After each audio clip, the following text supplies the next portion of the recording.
Hello students, welcome to study with SB. আজকে আমরা শিখব শক্তি বা পাওয়ার সেট। শক্তি সেটকে ইংরেজিতে পাওয়ার সেট বলা হয়। তো আমরা সংজ্ঞাটা একটু দেখে নিই যে কোনো সেটের উপাদানগুলো দিয়ে যতগুলো উপসেট গঠন করা যায়। একটা সেট, যে কোনো একটা সেট আমি উদাহরণ দিয়ে আরেকবার বোঝাবো। যে কোনো একটা সেট আমি দিয়ে দিই, উদাহরণটা বলি।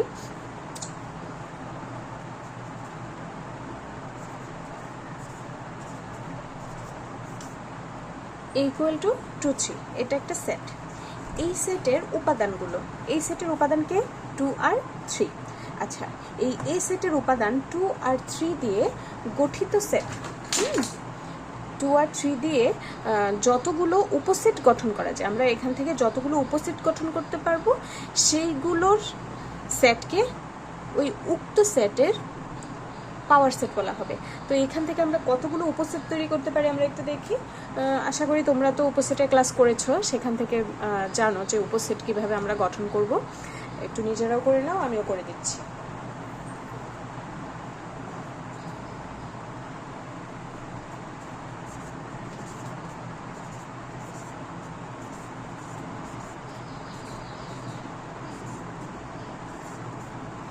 এই যে ফাঁকা, এই যে সেটগুলো, আমরা এখানে যে সেটগুলো লিখলাম, এইগুলো আমরা পাওয়ার সেটে ট্রান্সফার করবো কিভাবে আমরা একটু দেখি।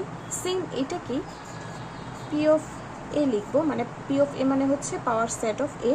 পাওয়ার অফ এ মানে আমরা কোনো সেটের শক্তি সেটকে এইভাবে প্রকাশ করব পি অফ এ দিয়ে। এটা দেওয়ার পর আমরা এই উভয় দিকে আরেকটি করে দ্বিতীয় বন্ধনী দিয়ে দিব। এইটাই হচ্ছে বন্ধনীর মাধ্যমে যে প্রকাশ করব আমরা পুরো সবগুলো উপাদানকে, এই সবগুলো উপসেটকে একটা বন্ধনীর মাধ্যমে প্রকাশ করলে একটা সেট হলো। এইগুলোই হচ্ছে পাওয়ার সেট। ক্লিয়ার? এর উপসেটগুলোকে কি করেছি, আর একটা বন্ধনী দিয়ে আটকে দিয়েছি। এইগুলোই হচ্ছে এই উক্ত সেটটির উপসেট, সরি পাওয়ার সেট, যেটাকে আমরা পি অফ এ দ্বারা প্রকাশ করব। এখানে যদি বি হইতো, এখানে আমরা পি অফ বি লিখতাম। যেমন এখানে আমি সি দিই, এটা সি, তাহলে এই জায়গাটাতে শুধু সি হবে, মানে সেট যা হবে পাওয়ার অফ তাই হবে। ওকে, আচ্ছা আমরা আরও কিছু উদাহরণ দেখে নিব পাওয়ার সেটের। একটু চলো। আচ্ছা, আমরা পরের উদাহরণে যাওয়ার আগে একটু এটা বলে নিই যে আমরা কোনো একটা সেটের, যে কোনো সেট, এটা বলা হয়ে গেছে জানো তোমরা, তবু আমি আর একটু বলে নিই, লিখেছি যেহেতু। যে কোনো সেট এর উপাদান সংখ্যা যদি n হয়, আমরা যা সেটে লিখি তার ওই এই সেটের শক্তি সেটটাকে আমরা প্রকাশ করব পি অফ এ দ্বারা। আর এই পি অফ এর উপাদান হবে 2 টু দ্য পাওয়ার n। মানে আমরা যে একটু আগে সেট একটা বের করেছিলাম, যে আমি এটা আরেকবার লিখি একটু, বা অন্য একটা সেট লিখি। হ্যাঁ, এ দিয়ে এ বি সি, এর পি অফ এ করলে হবে A B C, A B A C, B C, এ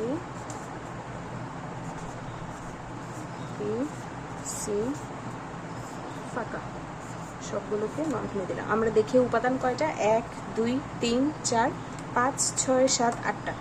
তো আমরা একটু দেখবো যে এই সূত্রটা এখানে অ্যাপ্লাই করে এটা আসতেছে কিনা। আমরা যদি এই সবগুলোকে 2 টু দ্য পাওয়ার n এর সূত্রে বসাই, তাহলে আমাদের এখানে উপাদান কয়টা, n মানে হচ্ছে প্রদত্ত যে সেটটা থাকবে সেটার কয়টা উপাদান আছে সেটার উপর। এখানে 3, তাহলে 2 টু দ্য পাওয়ার 3 মানে 2 কিউব, তাহলে এটার মান হবে 8। দেখো এখানে উপাদান 8টা আসছে, কিন্তু এখানে মানও 8, উপাদান 8। আমরা এটা কাজে লাগাবো এমসিকিউ এর ক্ষেত্রে, তখন আমাদের এটা কাজে লাগবে। ঠিক আছে? আচ্ছা, তাহলে আমি আশা করব আমাদের এই শক্তি সেট ক্লিয়ার। এবার আমরা দেখে নিব ক্রমজোড়। ক্রমজোড়কে ইংরেজিতে বলা হয় অর্ডার পেয়ার। হ্যাঁ, ক্রমজোড় যদি এক জোড়া উপাদানের মধ্যে, এই যে এক জোড়া, এখানে একটা জোড়া, এখানে একটা জোড়া, তো যাই হোক, এই এক জোড়া উপাদানের মধ্যে কোনটা প্রথম এবং কোনটা দ্বিতীয় অবস্থানে থাকবে তার যদি নির্দিষ্ট করে দেওয়া হয়, তাহলে ওই জোড়াকে ক্রমজোড় বলা হবে। আমরা একটা উদাহরণ দেখে নিব। X Y is equals to A B. এটা এই দুইটা সমান, আমরা এই দুইটা জোড়াকে সমান দেখতেছি। তো এখানে কি হবে, এই এক্স হবে এ সমান, ওয়াই হবে বি এর সমান। এক্স এর অবস্থানে বি, ওয়াই বি এর অবস্থানে। তো আমরা এখন একটুখানি এর আগে আমরা শক্তি সেট করেছিলাম যে ওখানে কিছু ব্যাপার ছিল, সেটা একটু দেখে নেব। কিছু উদাহরণ আমার দেখানো দরকার ছিল, কিছু ছোট ছোট ব্যাপার, আমরা ওইটা একটু দেখে নিই আগে।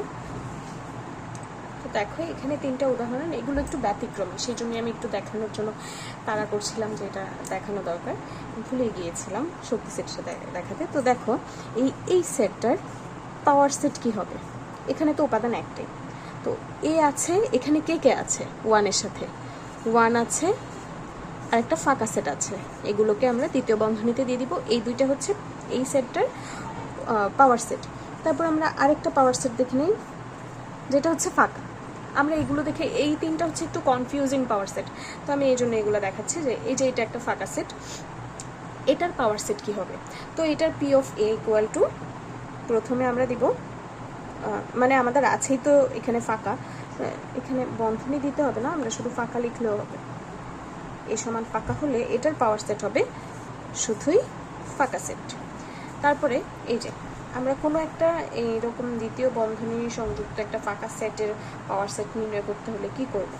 এখানে তো ফাঁকা অলরেডি দ্বিতীয় বন্ধনীর মধ্যে দেওয়া, একটু খেয়াল করতে হবে যে এটা হচ্ছে খালি, এ দিয়ে বুঝাইছে এর কোনো উপাদানই নেই, এখানে একটা উপাদান ফাঁকা উপাদান খালি উপাদান আছে, তাহলে আমরা সেটা দিতে হবে সাথে একটা ফাঁকা, এই হচ্ছে তার উপাদান। এই 3টা হচ্ছে ব্যতিক্রমী, খুবই ইম্পর্টেন্ট।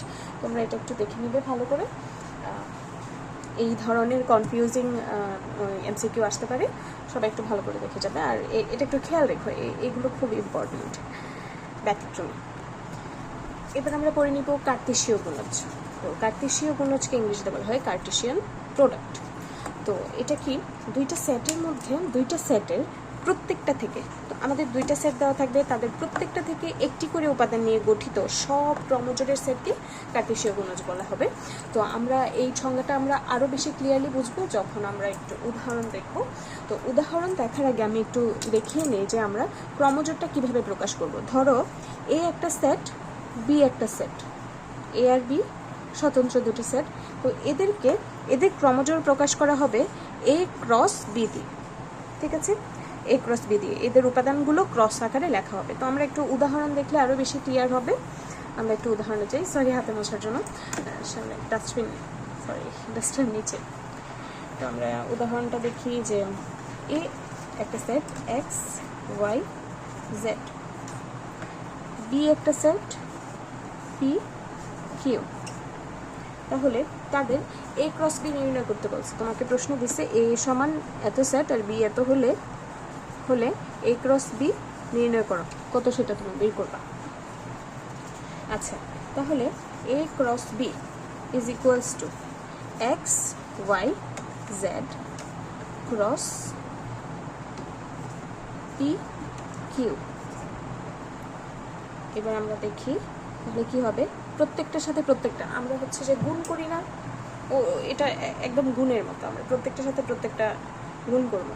মানে যে এক্সের সাথে পি, এক্সের সাথে কিউ, ওয়াইয়ের সাথে পি, ওয়াইয়ের সাথে কিউ, জেডের সাথে পি, জেডের সাথে কিউ, এভাবে। তো আমরা করি যে এক্স পি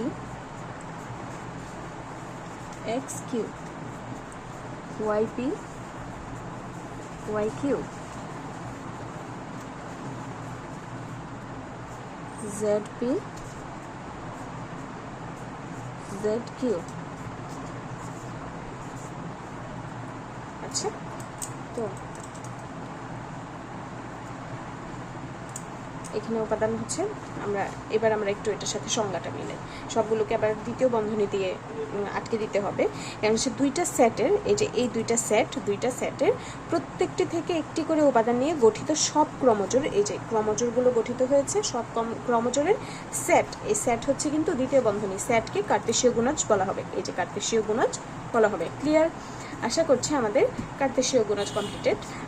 এইগুলোর অ্যাপ্লাই করা কিভাবে যাবে সেগুলো আমরা একটু পরে দেখে নিব। তো এরপর যে আমাদের কার্তেশীয় গুণজ শেষ, আজকে এখানে এইটুকুই।